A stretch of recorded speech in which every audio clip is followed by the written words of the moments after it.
Olá, amiguinhos! A aula de hoje é sobre Canudos. Canudos é o nome dado a mais uma revolta rural ou movimento social da República Velha ou República das Oligarquias.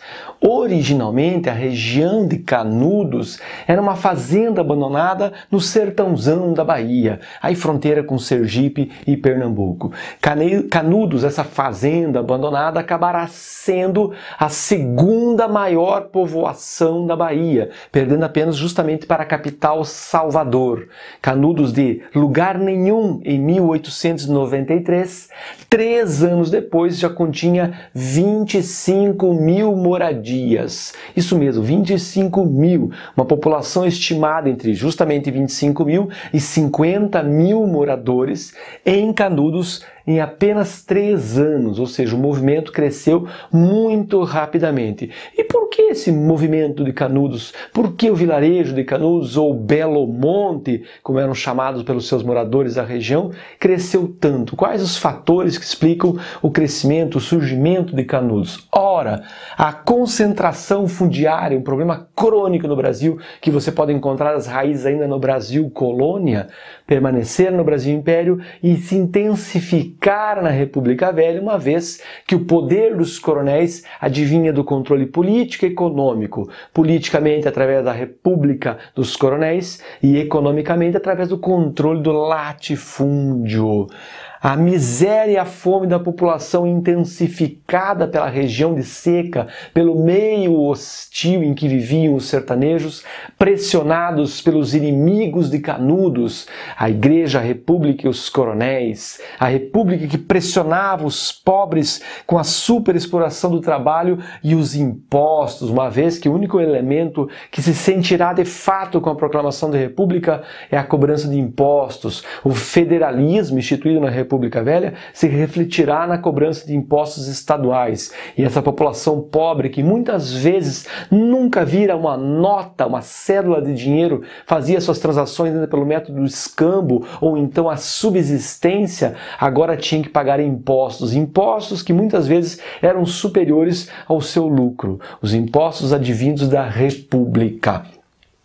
Os camponeses seguem então Antônio Conselheiro, o famoso líder do movimento de Canudos. Antônio Vicente Mendes Maciel era um cacheiro viajante que, após descobrir a traição de sua esposa, pira o cabeção e começa a pregar, deixando barba e cabelo crescer, usando roupas esfarrapadas e pregando contra a República. Quem retirou o direito divino de Dom Pedro governar foi o demônio da República. Quem separou o Estado da Igreja foi o demônio da República. Vejam bem, por essas frases de Antônio Conselheiro, podemos concluir que Canudos era um movimento monarquista. Isso mesmo, Canudos guarda uma semelhança com o movimento de contestado ou do contestado no Paraná e Santa Catarina. Ou seja, Canudos como contestado são movimentos messiânicos, pregam um movimento monarquista sebastianista. Isso mesmo, Canudos como contestado pregavam uma espécie de monarquia divina na terra, com o retorno do rei de Portugal, morto em 1578. Isso mesmo, 1578, Dom Sebastião teria morrido em Portugal e, premiado por Deus, teria sido assunto aos céus, subido vivo aos céus e um dia reinaria novamente sobre a terra.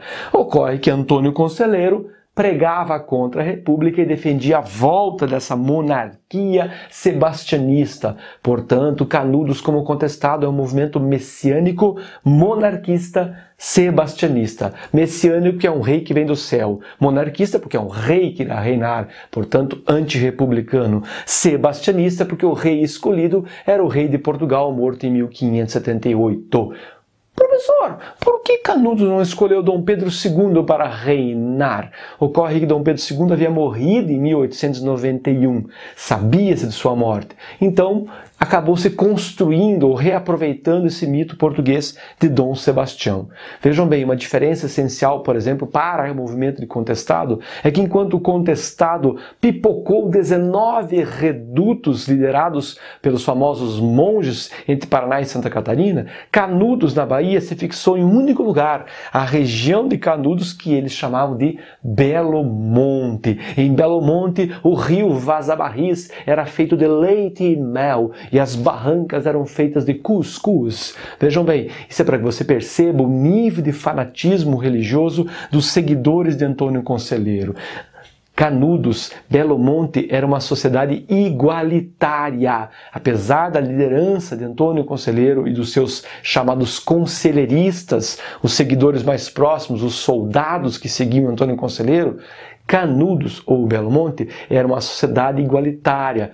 Todos tinham na mesma medida e na mesma proporção. Se você chegasse a Canudos com dinheiro, esse dinheiro era distribuído igualmente. E milhares de pessoas chegavam todos os dias a Canudos. Canudos não obedecia à igreja, Canudos não obedecia os coronéis, Canudos não obedecia à república. Canudos precisava ser destruída. Vamos ao próximo quadro e você entenderá isso melhor. Canudos, o último quilombo da América, precisava ser destruído. Ela expunha os dois Brasis, o Brasil dos ricos e o Brasil dos pobres. Todo dia, centenas, até milhares de pessoas chegavam a Canudos, abandonando o controle dos fazendeiros, desobedecendo a igreja e deixando de pagar os impostos da República. Assim, Canudos era um péssimo exemplo para o resto do país. Se Canudos podia sobreviver sem seguir as regras oligárquicas, obedecendo a igreja, a república e os coronéis, porque as outras cidades não poderiam seguir o mesmo exemplo. Canudos precisava ser destruída, mas para isso eu precisava inventar uma desculpa, uma justificativa que ficou por conta dos jornais da capital carioca, alegando que Canudos, além de ser um movimento monarquista que queria destruir a duramente conquistada república, mentira. Além disso, Canudos atacava as cidades vizinhas. Tudo mentira. A monarquia de Canudos era uma monarquia que não era desse mundo, era uma monarquia celestial, uma monarquia messiânica. E Canudos nunca atacou nenhum vilarejo. Mas essa foi a desculpa que se utilizaram as elites oligárquicas, a república, os coronéis e a igreja. E assim, o exército federal e as tropas estaduais atacaram Canudos por 4 vezes. E olha só, as 3 primeiras expedições, o exército brasileiro foi derrotado por Canudos. Isto mesmo, caboclos mal armados, dotados apenas de sua fé insana em Dom Sebastião, derrotam por 3 vezes o exército brasileiro, até que finalmente a 4ª expedição massacra completamente Canudos.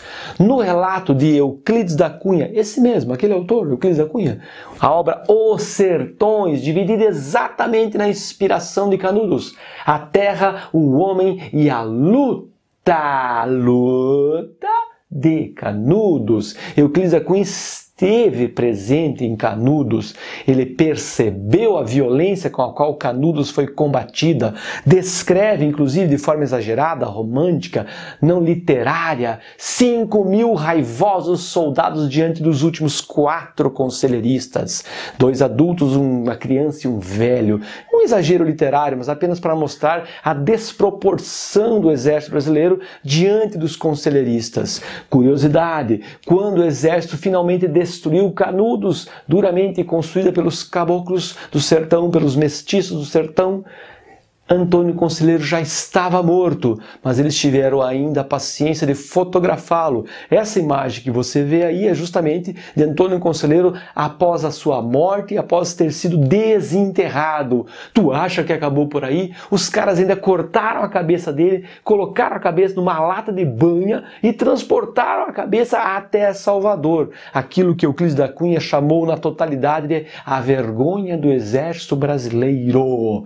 Assim termina o conflito de Canudos. Mais uma vez, o problema social é sufocado, destruído, massacrado. Não deixe de assistir às outras aulas sobre revoltas rurais da República Oligárquica. Canudos, Contestado, Sedição de Juazeiro, Cangaço, são todas revoltas rurais do período oligárquico. Até